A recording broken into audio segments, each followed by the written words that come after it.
Jonathan Betté et sa famille ont déposé en 2019 une poursuite de 10 millions de dollars contre la Sûreté du Québec, lui reprochant d'avoir tout fait pour l'identifier comme un pédophile et aussi comme l'assassin de la petite Cédrica Provencher. 5 ans plus tard, donc maintenant, le procès civil n'est pas encore commencé parce que la SQ demande encore une fois un délai.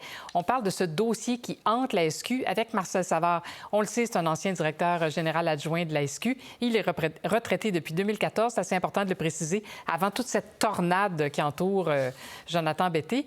Marcel, on se souvient évidemment que Betté, il était dans la mire de la SQ pour l'enlèvement, le meurtre de la petite fille en 2007, mais la police n'a jamais eu de preuves suffisantes pour l'accuser.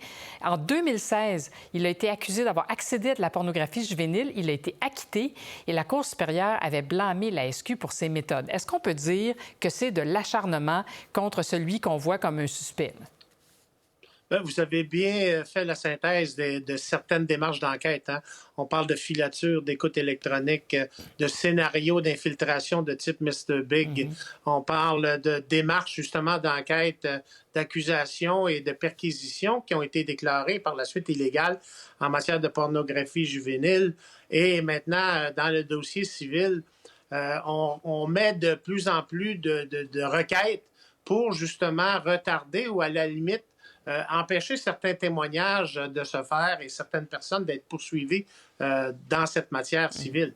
Donc, déjà là, on peut justement dire qu'il y a beaucoup de démarches et ça devient un peu facile, Isabelle, pour le procureur général parce qu'ils ont des procureurs qui travaillent à temps plein, à salaire, pour faire justement toutes les démarches et les requêtes et faire la défense du procureur général et des policiers et de la Sûreté du Québec dans ce dossier-là.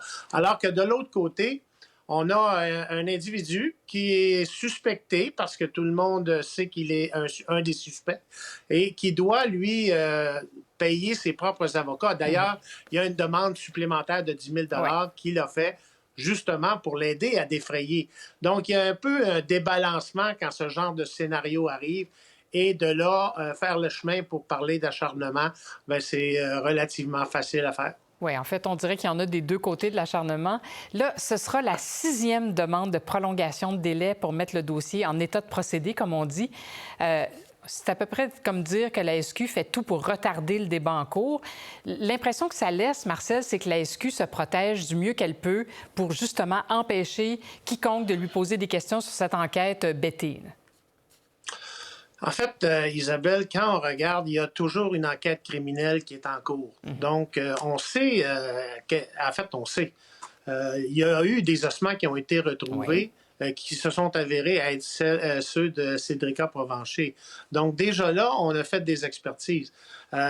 Pour la défense, c'est-à-dire pour la partie poursuivante, c'est-à-dire celle de M. Betté dans le litige civil, pour eux, ils veulent avoir, est-ce que les expertises ont démontré qu'il y avait eu mort violente par un tiers ou on a des conclusions différentes. Donc, il y a un paquet d'éléments que la partie civile va avoir.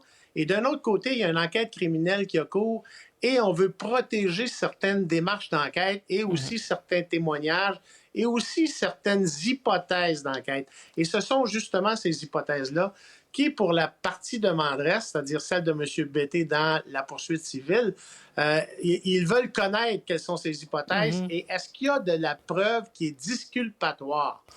Si elle est présente, cette preuve disculpatoire, bien entendu, ils sont intéressés à l'avoir. Bien sûr. De l'autre côté, les policiers, eux, ça fait partie d'un ensemble d'éléments d'enquête. Ce n'est pas nécessairement de la preuve à ce stade-ci, ce sont des éléments d'enquête.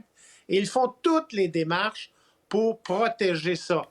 À travers tout ça, Isabelle, vous l'avez bien dit d'entrée de jeu, c'est est-ce qu'on fait des démarches pour retarder le tout en espérant qu'il y a désistement ou autre conclusion dans la poursuite civile?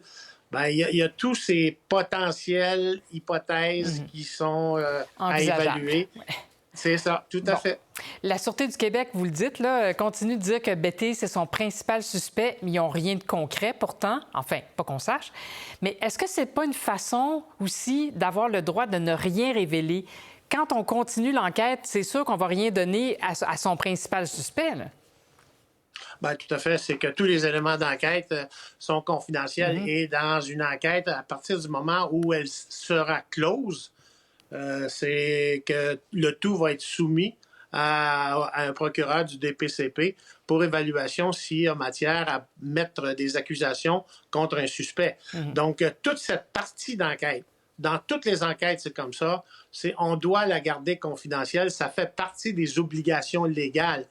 Maintenant, parallèlement à ça, on a une poursuite civile. Donc, comment on peut manager justement ce souci de garder les éléments d'enquête confidentiels versus les besoins d'une personne qui est demanderesse dans un litige civil? C'est un enjeu. Et c'est pour ça, d'ailleurs, qu'il y aura des témoins qui sont entendus souvent à huis clos et qui sont entendus préalablement à un procès civil public. Alors, il faudra que le juge ait les rênes bien en main. Merci beaucoup, Marcel. Merci, bonne journée. Au revoir.